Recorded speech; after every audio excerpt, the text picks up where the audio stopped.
तो दोस्तों इस वीडियो में हम बात करने वाले हैं 7 high growth small cap companies के बारे में और एक कंपनी यहाँ पर लार्ज कैप रहने वाली है।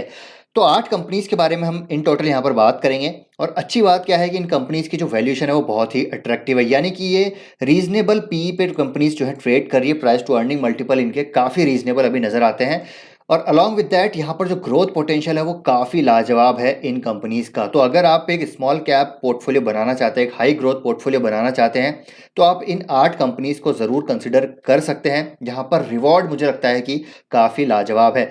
तो यहाँ पर क्या वो ऐसी चीज़ें हैं जो आपको जानना ज़रूरी है इन कंपनीज के बारे में, वो आपको मैं इस वीडियो में बताने वाला हूं। तो वीडियो को दोस्तों आप बिना स्किप करें प्लीज़ पूरा ज़रूर देखिएगा, काफ़ी कुछ आपको यहाँ पर सीखने को मिलेगा कि कैसे आपको कंपनीज को पढ़ना चाहिए। तो चलिए वीडियो की शुरुआत करते हैं और जो पहली कंपनी है वो है ग्रीन पैनल इंडस्ट्रीज। अभी रिसेंटली हमने काफ़ी चर्चा करी है ग्रीन पैनल के बारे में, अभी Q1 के नंबर भी आए हैं। तो ये कंपनी की जब बात करते हैं दोस्तों हम सबसे पहले वैल्यूएशन की, तो देखिए 20 के पी के नीचे ये कंपनी जो है ट्रेड कर रही है। तो यहाँ पर ये काफ़ी अट्रैक्टिवली वैल्यूड है। जो इसका प्राइस टू अर्निंग मल्टीपल है काफ़ी अट्रैक्टिवली वैल्यूड है। क्यों? क्योंकि इसका जो ग्रोथ है आप देखिए, टॉप लाइन ग्रोथ 3 साल की 30% से ज़्यादा, बॉटम लाइन ग्रोथ 3 साल की 90% से ज़्यादा। तो मतलब ग्रोथ के हिसाब से अगर आप इसको कंपेयर करेंगे इसके प्राइस टू अर्निंग मल्टीपल को, तो वो काफ़ी लाजवाब यहाँ पर नज़र आता है। एंड साथ ही में कंपनी के जो फंडामेंटल्स हैं, जो ग्रोथ है, वो हमने यहाँ पर ऑलरेडी डिस्कस कर ली है। एमडीएफ सेगमेंट में मार्केट लीडर। लेकिन अगर हम इंडस्ट्री पॉइंट ऑफ व्यू से देखें तो देखिए जो एमडीएफ का मार्केट है वो अभी 3200 करोड़ का है, ठीक है। 2026 में 5000 करोड़ का हो जाएगा और जो इंडिया की कंजम्पशन है 1.75 क्यूबिक मीटर की है, लेकिन चाइना की कंपैरेटिवली बहुत ज़्यादा है। तो इस सेक्टर में अंडर पेनिट्रेशन है और इंडिया की जैसे जैसे यहाँ पर ग्रोथ होगी, डेवलप्ड इकोनॉमी की तरफ हम जैसे जैसे मूव करेंगे, तो हमको एमडीएफ हो गया या फिर इसी सेगमेंट में दूसरे प्रोडक्ट जो हो गए, अगर हाउसिंग डिमांड हमको बढ़ती हुई देखने को मिलेगी तो यहाँ पर डेफिनेटली इनकी डिमांड्स भी बढ़ती हुई देखने को मिलेगी। एंड साथ ही में अगर आप एमडीएफ की बात करें तो एमडीएफ का मार्केट शेयर इंडिया में 2030 में देखिए बढ़ता हुआ नजर आएगा और यहाँ पर जो प्लाईवुड का मार्केट शेयर है वो कम होता हुआ नजर आएगा। तो एमडीएफ यहाँ पर मार्केट शेयर कैप्चर कर रहा है और एमडीएफ में मार्केट की बात करें तो यहाँ पर सेगमेंट लीडर है ग्रीन पैनल। तो ये कंपनी दोस्तों इसलिए यहाँ पर अच्छी नजर आती है, उसके बारे में हमने कई बार चर्चा भी ऑलरेडी कर ली है। तो इसको आप जरूर कंसिडर कर सकते हैं for the long term. Second company दोस्तों यहाँ पर बालाजी अमाइंस। बालाजी अमाइंस आपको पता है कि डुओपॉली मार्केट में काम कर रही है। अमाइंस की अगर जब बात करें तो यहाँ पर दो ही कंपनी है, अल्काइल अमाइंस, बालाजी अमाइंस। तो यहाँ पर बालाजी अमाइंस लीड करती हुई नजर आती है हर टर्म्स में। मुझे लगता है दोस्तों अगर आप सोच रहे हैं कि यार पर अल्काइल अमाइंस लीडर है, तो यहाँ पर मैं देख रहा था कि इसकी जो सेल्स ग्रोथ है वो अल्काइल अमाइंस से कई ज़्यादा है। तो सेल्स ग्रोथ की टर्म्स में आई थिंक अल्काइल अमाइंस की 1500 करोड़ की सेल्स ग्रोथ है, ठीक है। यहाँ पर इसकी 2300 करोड़ की है। तो सेल्स ग्रोथ रेवेन्यू की टर्म्स में अगर हम बात करें तो मेरे हिसाब से बालाजी अमाइंस यहाँ पर मार्केट लीडर है। और कंपनी के पी आप देखेंगे तो अल्काइल अमाइंस के कंपैरेटिवली बहुत यहाँ पर रीजनेबल है, यानी कि 29 के पी पे ये स्टॉक अभी ट्रेड कर रहा है। और यहाँ पर अगर मैं ग्रोथ की बात करूँ तो आप ग्रोथ देखिए, इसकी टॉप लाइन ग्रोथ आप देख सकते हैं, इसकी बॉटम लाइन ग्रोथ देख सकते हैं, उस हिसाब से काफ़ी रीजनेबल नज़र आ रहा है, काफ़ी अट्रैक्टिवली यहाँ पर वैल्यूड ये स्टॉक नज़र आ रहा है। अब यहाँ पर और चीज़ें क्या है इंडस्ट्री पॉइंट ऑफ व्यू से अगर हम देखें तो यहाँ पर ये कंपनी जबरदस्त केपेक्स कर रही है। फ्यूचर जो ग्रोथ है यहाँ पर क्लियरली नजर आ रही है। एन ब्यूटाइल अमाइन में ये देखिए यहाँ पर न्यू केपेक्स यहाँ पर कर रहे हैं, ठीक है। एसिटोनाइट्राइल में ये न्यू केपेक्स कर रहे हैं, अपनी कैपेसिटी को यहाँ पर बढ़ा रहे हैं। मिथाइल अमाइंस में ये अपनी कैपेसिटी को बढ़ा रहे हैं, जहाँ पर ये मिथाइल अमाइंस में मार्केट लीडर हैं, यहाँ पर ये एक्सपेंशन कर रहे हैं। डाईमिथाइल फॉर्मामाइड में मार्केट लीडर है, यहाँ पर ये कैपेसिटी एक्सपेंशन कर रहे हैं। और साथ ही में अभी हाल ही में इन्होंने डीएमसी प्लांट का जो केपेक्स इनका कंप्लीट हो चुका है, जो मई से यहाँ पर कमेंस हो चुका है। तो जब मैं इस प्रोडक्ट की बात करता हूँ डीएमसी की, तो डीएमसी दोस्तों अपने आप में बहुत लाजवाब प्रोडक्ट है, जहाँ पर ये सोल मैन्युफैक्चरर होने वाले हैं डीएमसी में in India. And currently the annual domestic demand stands out at 8,000 to 9,000 tonne, which is completely made by import. तो डीएमसी जो है दोस्तों यहाँ पर ये डाईमिथाइल कार्बोनेट, ये एक इंपोर्ट सब्सटीट्यूशन प्रोडक्ट होने वाला है और पहले साल में ही यहाँ पर 70% यूटिलाइजेशन पे काम करने के लिए मैनेजमेंट जो है बोल रहा है कि हम पहले साल के ऑपरेशन में ही 70% यूटिलाइजेशन पे काम करेंगे। तो ये अभी इंपोर्ट सब्सटीट्यूशन यहाँ पर क्रिएट करेंगे डीएमसी का, जो कि जो बैटरीज होती हैं, सो लिथियम आयन बैटरीज, उसमें ये यूज़ होता है। पॉलीकार्बोनेट जो है उसमें ये यूज़ होता है। तो एक ज़बरदस्त प्रोडक्ट है और सोल मैन्युफैक्चरर ये होने वाले हैं। साथ ही साथ डाईमिथाइल फॉर्मामाइड में भी ये जो है केपेक्स कर रहे हैं, डीबॉटल एक्सरसाइज यहाँ पर कर रहे हैं। तो इस कंपनी की जो ग्रोथ है वो यहाँ पर नज़र आती है कि काफ़ी अच्छी आने वाली है। फ्यूचर में रेवेन्यू विजिबिलिटी क्लियरली नज़र आती है, तो इसको भी आप कंसिडर कर सकते हैं लॉन्ग टर्म के लिए। थर्ड दोस्तों, और ये देखिए ये ग्रीन पैनल भी 5,000 6,000 करोड़ का मार्केट कैप है। बालाजी अमाइंस 10,000 करोड़ का मार्केट कैप है। नेक्स्ट कंपनी एक्रिसिल, ये करीब 1,600 करोड़ का मार्केट कैप है। एक्रिसिल की जब मैं बात करूं तो इसका पी 25-26 के आसपास नजर आता है, लेकिन इसकी जो ग्रोथ है अगर मैं आपको दिखाऊं तो देखिए टॉप लाइन ग्रोथ 25% से ज़्यादा है। पिछले कई साल से कंपाउंडेड प्रॉफिट ग्रोथ आप देखिए यहाँ पर 50% 40% के आसपास हमको बॉटम लाइन ग्रोथ देखने को मिलती है। आरओई भी बहुत शानदार है। जब हम एक्रिसिल की बात करते हैं तो Acrysil is the only composite quartz sinks manufactured with the German technology that is patented by Schock and only 4 other companies in the world that have the license to use this technology। तो दुनिया में सिर्फ 4 ही ऐसी companies हैं जिसके पास ये licence है, German technology वाला लाइसेंस है और यहाँ पर पेटेंटेड है बाय शॉक। तो एक्रिसिल यहाँ पर उसमें से एक नजर आती है और इसकी जो ग्रोथ है वो काफी लाजवाब है, जैसा कि हमने ऑलरेडी देखा है। अब जो कंपोजिट क्वार्ट सिंक है दोस्तों, इसकी मैं बात करूं तो यहाँ पर ये अभी काफ़ी सारा एक्सपोर्ट्स कर रहे हैं। मतलब इनका एक्सपोर्ट का जो पेनिट्रेशन है वो बहुत ज़्यादा है। रेवेन्यू कंट्रीब्यूशन एक्सपोर्ट से काफ़ी आता है, डोमेस्टिक से काफ़ी कम आता है। लेकिन 2012 में जब था ये एक्सपोर्ट तो 95% ये एक्सपोर्ट कर रहे थे, 5% डोमेस्टिक जो है यहाँ पर रेवेन्यू था। लेकिन 2022 में देखिए 80% यहाँ पर एक्सपोर्ट कर रहे हैं, 20% डोमेस्टिक यहाँ पर रेवेन्यू आ रहा है। तो मतलब डोमेस्टिक प्रेजेंस इनकी लगातार बढ़ती जा रही है और ये अपनी डिस्ट्रीब्यूशन को लगातार यहाँ पर बढ़ाते जा रहे हैं।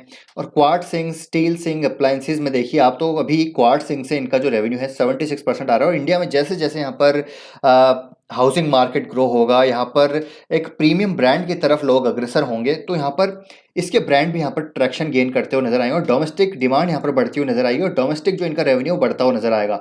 तो एक्रिसिल की बात हमने दोस्तों यहाँ पर पहले भी करी है कि देखिए एक्रिसिल की जो ग्रोथ है वो अच्छी नजर आती है और इन्होंने इनकी जो कंसिस्टेंसी है आप देखिए 2017 से लेकर टोटल इनकम में, एबिटा में, देखिए जो है पैट की अगर बात करें तो लगातार हमको यहाँ पर ग्रोथ देखने को मिल रही है। और एक्रिसिल की जो कैपेसिटी है अगर मैं आपको यहाँ पर बताऊँ तो देखिए इनका जो केपेक्स मैं बात करूं तो इन्होंने 2021 में 1 लाख कैपेसिटी एक्सपेंशन यहाँ पर जो है अनाउंस किया, फिर उन्होंने 1,40,000 कर दिया, फिर 1,60,000 कर दिया, अभी 2 लाख जो है यूनिट्स तक ये अनाउंस कर चुके हैं।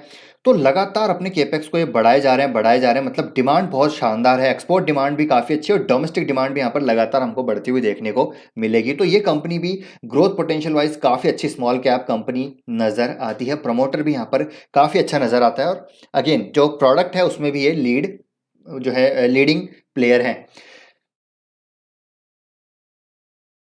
अब दूसरी कंपनी तो यहाँ पर प्रिंस पाइप एंड फिटिंग्स। तो पाइप सेक्टर में मार्केट लीडर तो एस्ट्रल है, लेकिन प्रिंस पाइप की अगर मैं बात करूँ तो ये भी कंपनी काफ़ी लाजवाब ग्रोथ पोटेंशियल वाली नज़र आती है। स्टॉक का पी जो है एस्ट्रल के मुकाबले काफ़ी रीजनेबल है और इसकी जो ग्रोथ है आप देखिए बॉटम लाइन ग्रोथ ऑलमोस्ट 20% के आसपास है, top line growth sorry, and bottom line growth यहाँ पर 20% के आसपास हमको देखने को मिल रही है। उस हिसाब से यहाँ पर इसका वैल्यूएशन काफ़ी अट्रैक्टिव नज़र आ रहे हैं। और जब मैं कंपनी की बात करता हूँ तो डेट फ्री कंपनी है, मैनेजमेंट काफ़ी अच्छा है और कंपनी की जो डिस्ट्रीब्यूशन रीच है दोस्तों वो काफ़ी लाजवाब है।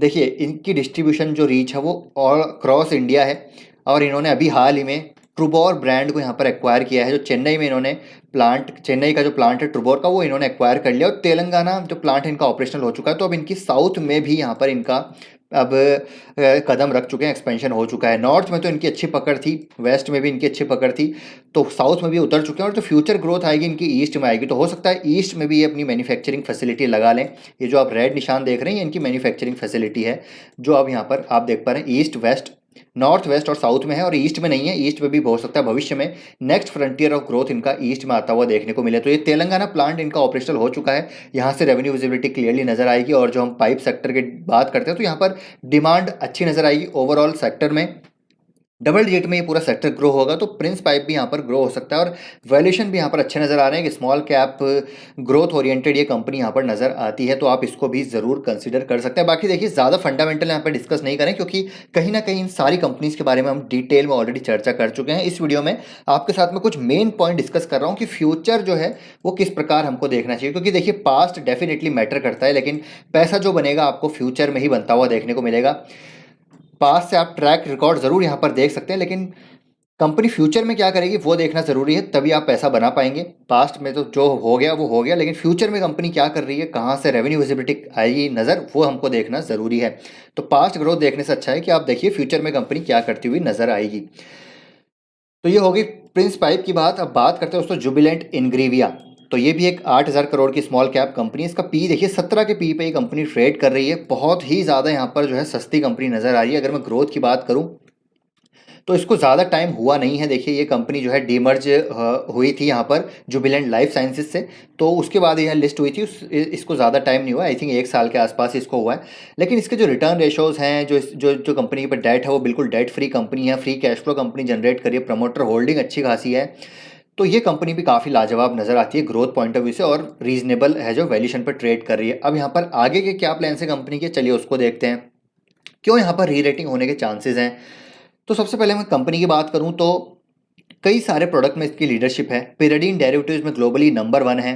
पिराडीन प्लस बीटा डेरिवेटिव्स में ग्लोबली टॉप 2 में आते हैं। नियासिनामाइड जो है ग्लोबल लीडरशिप है इस प्रोडक्ट में। विटामिन B3 में अमंग टॉप 2 हैं। Leader in vitamin B4। Acetic anhydride में टॉप 2 में है। Largest manufacturers of bio based acetaldehyde. तो कई सारे प्रोडक्ट में ये मार्केट लीडर हैं। स्पेशलिटी केमिकल में यहाँ पर ये जो है काफ़ी अच्छा एक्सपेंशन हमको करते हुए देखने को मिल रहे हैं। तो एक्सपेंशन की बात करें तो आप देखिए दोस्तों यहाँ पर करीब करीब अगले 3 सालों में 250 करोड़ का ये केपेक्स करने वाले हैं। लाइफ साइंसेज केमिकल्स में, न्यूट्रिशन हेल्थ सॉल्यूशंस में, स्पेशलिटी केमिकल्स में। तो यहाँ पर री रेटिंग के चांसेस काफ़ी ज़्यादा है, क्योंकि स्पेशलिटी केमिकल्स में और CDMO में ये काफ़ी अच्छा एक्सपेंशन कर रहे हैं। यहाँ पर ये ज़्यादा जो है केपेक्स कर रहे हैं ताकि इनके मार्जिन यहाँ पर इंप्रूव होती हुई नजर आए। और जो एक इनका कमोडिटी वाला जो है सेगमेंट है जहाँ पर एसिटिक एनहाइड्राइड ये बना रहे हैं, तो उस फ्लक्चुएशन से बचने के लिए, मतलब उस केटर करने के लिए अब ये यहाँ पर काफ़ी अच्छा केपेक्स करते हुए नजर आ रहे हैं। तो इस कंपनी में भी काफ़ी अच्छा केपेक्स हमको फ्यूचर में होता हुआ देखने को मिल रहा है। और साथ ही साथ यहाँ पर री रेटिंग के चांसेस भी बनते हुए नजर आ रहे हैं। और जुबिलेंट ग्रुप की कंपनी है तो मैनेजमेंट यहाँ पर काफ़ी अच्छा है, और फंडामेंटली आप देख ही पा रहे हैं काफ़ी अच्छी कंपनी नजर आ रही है। प्रमोटर्स अपने स्टेक यहाँ पर लगातार जो है बढ़ा रहे हैं। FIS के पास यहाँ पर जो है करीब 10% के स्टेक हैं। पब्लिक के पास, DIS के पास थोड़े कम है। लेकिन हाँ, जब इसमें री रेटिंग आनी शुरू होगी तो यहाँ पर आपको फिर से जो है बड़े प्लेयर्स जो स्मार्ट मनी है वो आपको घुसते हुए नजर आएंगे। तो इस कंपनी पे भी आप ज़रूर फोकस कर सकते हैं। नेक्स्ट कंपनी उससे यहाँ पर ग्लोबस स्पिरिट। तो ये जो है अल्कोहल सेगमेंट को बिलोंग करती है। स्टॉक का पी आप देखिए 16 का है। मार्केट कैप 3,000 करोड़ का है। Almost virtually debt free company है। रिटर्न रेशोज काफ़ी बेहतरीन यहाँ पर इस कंपनी के नज़र आते हैं। तो काफ़ी अट्रैक्टिवली ये कंपनी जो है वैल्यूएशन पर ट्रेड कर रही है। और अगर हम इसकी ग्रोथ देखें तो आप देखिए दोस्तों टॉप लाइन ग्रोथ अराउंड 15 से 30% के आसपास है। प्रॉफिट ग्रोथ शानदार, प्रॉफिट की ग्रोथ देखिए आप कितनी लाजवाब है। उस हिसाब से अगर इसकी वैल्यूएशन देखें तो काफ़ी अट्रैक्टिव नजर आती है। तो डाउन साइड रिस्क इन सारी कंपनीज में कम नजर आती है और अपसाइड पोटेंशियल काफ़ी नजर आता है। तो ये तो हो गई बात। शेयर होल्डिंग पैटर्न भी देख लो आप, यहाँ पर प्रमोटर्स ने अपने स्टेक बढ़ाए हैं, ठीक है। और यहाँ पर FIS के स्टेक भी यहाँ पर बढ़ते हुए ही नज़र आ रहे हैं। DIS ने अपने स्टेक यहाँ पर जो है कम किए हैं थोड़े से, लेकिन ओवरऑल यहाँ पर प्रमोटर्स ने अपने स्टेक बढ़ाए जो कि पॉजिटिव है। अब यहाँ पर कंपनी के साथ क्या अच्छी चीज़ें हो रही हैं, तो केपेक्स कर रहे हैं। जी हाँ दोस्तों, यहाँ पर देखिए मैं ग्लोबस स्पिरिट की बात करूँ तो one of the best quality ये ENA प्रोड्यूसर है, और यहाँ पर लगातार केपेक्स कर रहे हैं। झारखंड में नया केपेक्स आ रहा है इनका, वेस्ट बंगाल में नया केपेक्स आ रहा है इनका, ओडिशा में नई कैपेसिटी लगा रहे हैं, उत्तर प्रदेश में न्यू कैपेसिटी लगा रहे हैं। और इनको एक 10 साल का लॉन्ग टर्म वॉल्यूम कमिटमेंट का जो है इनको एक ऑर्डर मिला है for ethanol for the states of Haryana, Jharkhand and West Bengal. और करीब 86 million, approx 86 million litre per annum का यहाँ पर ये ओडिशा में इनको ये जो है कॉन्ट्रैक्ट मिला है। And healthy pipeline of project capital allocation to be announced one projects are approved by the board. तो करीब देखिए 665 किलो लीटर पर डे की जो कैपेसिटी है इनकी बढ़ के होने वाली है 925 kilo litre per day by FY23। तो गजब का यहाँ पर केपेक्स इन्होंने अनाउंस किया है, जो FY24 यहाँ पर शुरू होते होते मुझे लगता है इस कंपनी में री रेटिंग होने के चांसेस हैं। अभी यहाँ पर इतना इसका वैल्यूएशन कम क्यों है, तो देखिए यहाँ पर थोड़ी सी दिक्कतें भी हैं कि ये ज़्यादातर जो इनका फोकस है वो अभी कंट्री लिकर सेगमेंट में है। यानी कि अगर हिंदी में बोले तो जो देसी दारू होती है, जहाँ पर राजस्थान में इनका बढ़िया मार्केट शेयर है, हरियाणा में इनका बढ़िया मार्केट शेयर है, वेस्ट बंगाल में आई थिंक 2 या 3% के आसपास मार्केट शेयर है। तो वहाँ पर इनकी पकड़ अच्छी है, जो कि कंट्री लेकर यानी कि जो देसी शराब होती है। लेकिन इसकी वजह से इनको इतने वैल्यूएशन नहीं मिल पा रहे। लेकिन अब ये प्रीमियम सेगमेंट में, वैल्यू एडेड सेगमेंट में फोकस कर रहे हैं, और वहाँ पर डेफिनेटली इनका जो एक कई सारे ब्रांड है, ब्रांड देखिए दोस्तों इस इंडस्ट्री में होता क्या है कि ब्रांड की वैल्यू काफ़ी होती है। अगर आप ब्रांड डेवलप कर पाते हैं तो आपको वैल्यूएशन मिल जाते हैं। जैसे कि आप रेडिको खेतान को देखिए, प्रीमियमाइजेशन की तरफ उन्होंने काफ़ी पहले कदम रख दिया था, तो इसको अच्छी वैल्यूएशन मिलती है।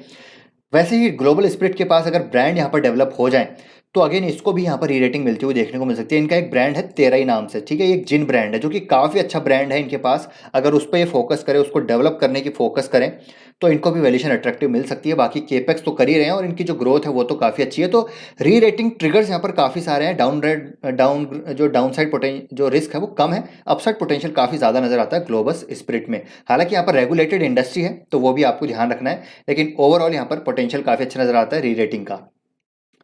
नेक्स्ट कंपनी दोस्तों यहाँ पर पिक्स ट्रांसमिशन, 1200 करोड़ का मार्केट कैप है। और करती क्या है कंपनी, तो बेसिकली दोस्तों ये कंपनी जो है बेल्ट मैन्युफैक्चरिंग करती है और कई सारे बेल्ट ये कंपनी बनाती है, मतलब डिफरेंट टाइप ऑफ बेल्ट।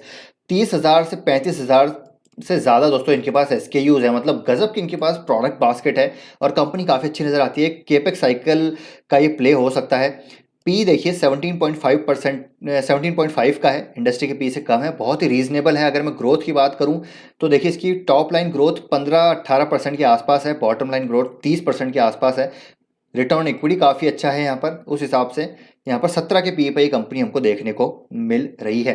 और बेल्ट की रिक्वायरमेंट देखिए काफ़ी सारी इंडस्ट्रीज़ में आती है। इंडस्ट्रियल बेल्ट्स हो गई, agriculture belts, lawn garden belt, automotive belt, high power rated belt, power wear, various accessories, यहाँ तक कि जो चक्की पे हम गेहूँ पिसाने जाते हैं ना दोस्तों, वहाँ पर भी जो बेल्ट लगती है ना वो इसी तरह की बेल्ट ये बनाते हैं। और पिक्स ट्रांसमिशन यहाँ पर जो है दोस्तों market, they are the largest in agriculture belts, they are the amongst the top leading belt manufacture in the world. जी हाँ, तो आई थिंक 5वें या 6ठे नंबर के आसपास इनका जो है नाम आता है टॉप ग्लोबली अगर मैं बात करूँ तो। अब ये कंपनी की जो अच्छी बात ये है कि देखिए केपेक्स साइकिल रिवाइवल हो रहा है, डिफरेंट इंडस्ट्रीज में हमको यहाँ पर केपेक्स होता हुआ देखने को मिल रहा है, तो वहाँ पर इसका फायदा होता हुआ नजर आएगा। रिसाइकल जो रिप्लेसमेंट मार्केट है इसका काफ़ी अच्छा उसको एक कैप्चर करता है। ईवी स्कूटर के जो बेल्ट होते हैं उसमें ये काम कर रहे हैं और एथर के साथ यहाँ पर ये बातचीत कर रहे हैं, ठीक है। अभी हाल ही में AGM की जो मैं पढ़ रहा था चीज़ें उसमें पता चली कि एथर के साथ इनकी बातचीत चल रही है। एग्रीकल्चर बेल्ट्स में जैसे मैंने बोला लार्जेस्ट हैं। टेक्सटाइल बेल्ट से बनाते हैं, टेक्सटाइल जो मिल्स होती है उसमें जो बेल्ट्स होती है वो ये बना रहे हैं। इंफ्रा डेवलपमेंट होगा तो वहाँ पर कई सारी इंडस्ट्रीज़ में ये होगा। ग्लोबल मार्केट की बात करें तो बहुत बड़ा मार्केट है। ग्लोबल मार्केट जो है $20 बिलियन का है, लेकिन इंडिया का जो मार्केट है अभी भी दोस्तों $2 बिलियन से कम का है। तो यहाँ पर जो है बहुत बड़ा मार्केट है, उसमें पिक्स ट्रांसमिशन बहुत छोटा प्लेयर है, तो ग्रोथ के पोटेंशियल यहाँ भी अच्छे हैं। तो ये भी एक अच्छी कंपनी नज़र आती है, तो इसको भी आप रडार पर रखिए। तो ये होगी 7 स्मॉल कैप कंपनी। अब एक लार्ज कैप कंपनी है तो वो है one and only Deepak nitrite. इसके बारे में हम सभी जानते हैं, स्टॉक का पीक 23 का है, क्योंकि इसका जो ज़्यादातर रेवेन्यू आता है वो फिनॉल से आता है और फिनॉल एक काइंड ऑफ कमोडिटी है तो इसको इतने वैल्यूशन नहीं मिल रहे। लेकिन ये कंपनी की ग्रोथ की बात करें तो top line growth, bottom line growth, return equity हर पैमाने पे A1 कंपनी है, मैनेजमेंट A1 है, एकदम एक नंबर। यहाँ पर सारे फंडामेंटल्स हैं, ये सारी चीज़ें हैं। और केपेक्स करने वाले हैं करीब 1500 से 1800 करोड़ का ये, ठीक है। और डिफरेंट सॉल्वेंट्स में ये जो है हो सकता है इम्पोर्ट सब्स्टिट्यूशन क्रिएट करें। डिफरेंट प्लेटफॉर्म्स के थ्रू यहाँ पर ये नए प्रोडक्ट्स यूज़ करने वाले हैं। जो डाउन स्ट्रीम डेरिवेटिव्स हैं फिनॉल एंड एसीटोन के, वो क्रिएट करने वाले हैं। तो स्पेशलिटी केमिकल में भी ये नए प्रोडक्ट्स लाएंगे तो उसकी वजह से मार्जिन एक्सपेंशन होने के यहाँ पर चांसेस हैं। तो ये कंपनी भी काफ़ी अच्छी नज़र आती है for the future potential. Deepak nitrite जो है अभी एक 25,000 करोड़ का मार्केट कैप है, लेकिन मुझे लगता है यहाँ पर ये कंपनी डबल ट्रिपल होने का पूरा पूरा पोटेंशियल रखती है। तो ये है दोस्तों 8 कंपनीज। आई होप ये वीडियो आपको काफ़ी इन्फॉर्मेटिव लगा होगा, तो आप इनका पोर्टफोलियो ज़रूर बना सकते हैं। एक बार अपनी रिसर्च और स्टडी दोस्तों ज़रूर कीजिए ताकि आपको कन्विक्शन आए अपनी पोजीशंस पे, क्योंकि अगर कन्विक्शन नहीं होगा तो स्टॉक गिरेंगे तो फिर आप वहाँ पर बेच के निकल जाएंगे। इसलिए खुद रीड कीजिए, समझिए, बिजनेस को समझिए, मैनेजमेंट को समझिए, फ्यूचर पोटेंशियल, केपेक्स को समझिए, उसके बाद आप डिसीजन ले सकते हैं। तो आई होप दोस्तों वीडियो आपको इन्फॉर्मेटिव लगा होगा। वीडियो पसंद आया तो लाइक कीजिए, शेयर कीजिए, चैनल को सब्सक्राइब कर लीजिए। मिलते हैं नेक्स्ट वीडियो में। Till then take care, bye bye.